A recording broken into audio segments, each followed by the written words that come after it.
how everybody sold all their land and bought it and laid it at the apostles' feet.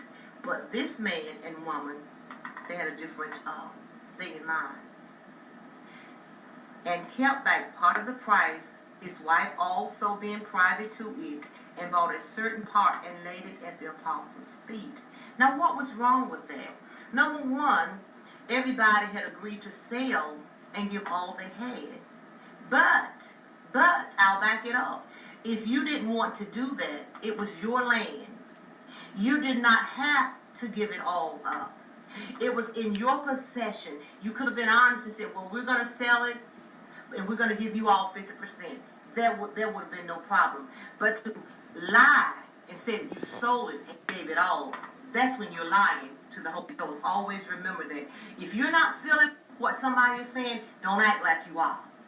If you're excited and about to make a decision, tell them you got to pray on it.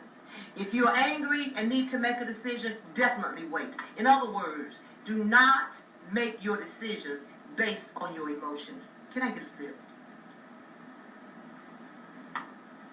And you need to sip too.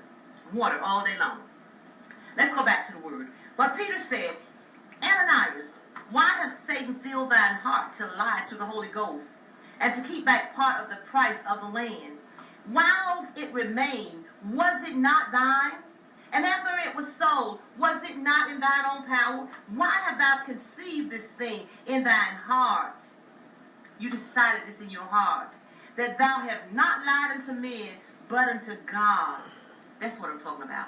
You lie. See, many times you think, well, I don't tell them anything. But if they're representing God at the time, do you know that you're lying to God and you're better to say nothing rather than lie? Keep your mouth closed. And Ananias, hearing these words, fell down and gave up the ghost, and fear came on all them that heard these things. And the young man rose up, wound him up, and carried him out and buried him just that quickly. You see, Jesus, there's a quick work being done now. You know, people used to say sooner or later, but I'm finding out now it's not later, honey, it's sooner. And it was about the space of 3 hours when his wife came, not knowing what was done. She came in. And I'm pretty sure, just knowing how a wife feels, he probably said, well, honey, I'm going to take this money on down to the guys, and I'll be right back. She probably was about to go in to fuss him out because she's been waiting 3 hours. Perhaps she was waiting with lunch. Perhaps they had a place they were going. But nonetheless, 3 hours later, she felt like, let me go down and see what's holding him up. And Peter answered unto her, tell me whether you sold the land for so much. She said, yea, for so much. So she didn't know what had gone on, so she went on with the lie. Then Peter said unto her, how is it that you have agreed together to tempt the Spirit of the Lord? Behold, the feet of them which have buried thy husband are at the door, and shall carry thee out.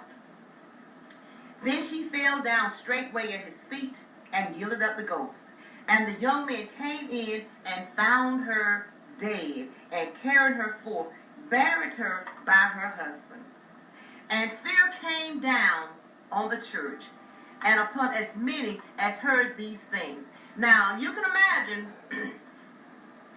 it may not have spread so quickly that her husband had died because she didn't get it. But I can tell you what, it didn't take 3 hours for everybody to find out that they both lied and died. So be very careful. You know, God cannot stand a person that will lie.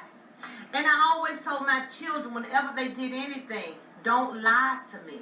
You'll be in greater trouble for lying than doing what you did. So you don't need to lie. And you got to remember that these men were representing God, so they were not lying to them. They were lying to the Holy Ghost, and they suffered the consequences. We want to speak to you today, keeping it real. And / we're going to have a subtitle, you got to give it up. You got to give it up. And when I speak in reference to that, you got to give it up, my mind immediately goes to, I want to jump back to the Old Testament quickly, to Abraham, as it got to the point that, you know, he was pleasing God in what he did, but God began, he tempted him. He allowed him to be tempted. He said, oh yes, he allowed him to be tempted. I know you're saying God don't tempt people, but he allowed him to be tempted because God allowed this. Had he not allowed it, it wouldn't have happened, and he was tempted. So he told him, he said, I want you to give up your son, your only son, Isaac. Now, everybody knows that he had a son with Hagar, but I'm talking about the son and the seed of promise, which was Isaac, which was a child that he had with his wife, Sarah. The child that made him laugh, this name meaning laughter, because he had gone many years. He was an old man and his wife was an old woman, but they had this baby. And many of us will say, I got to keep this part back, God, because at my age, I'm never going to get another one. I can't let this baby go. Or sometimes women, we have that little $100 or $20 tucked in our wallet that we think nobody don't know about but us. Or we have a little something here to the side. We're holding it back. Or sometimes even in a relationship, you don't give it all, you hold back. As many times, if you're going to give it all up, you're going to not all up. You know where I'm going there. But give all of yourself, your mind, your body in a relationship, not in a sex way. Let me just make it plain. I'm not telling you to do that. I'm not telling you to do that when I say give it all up. But everything that will go into a relationship that will make the relationship workable in a Christian way. Make it plain, Deborah Dudley.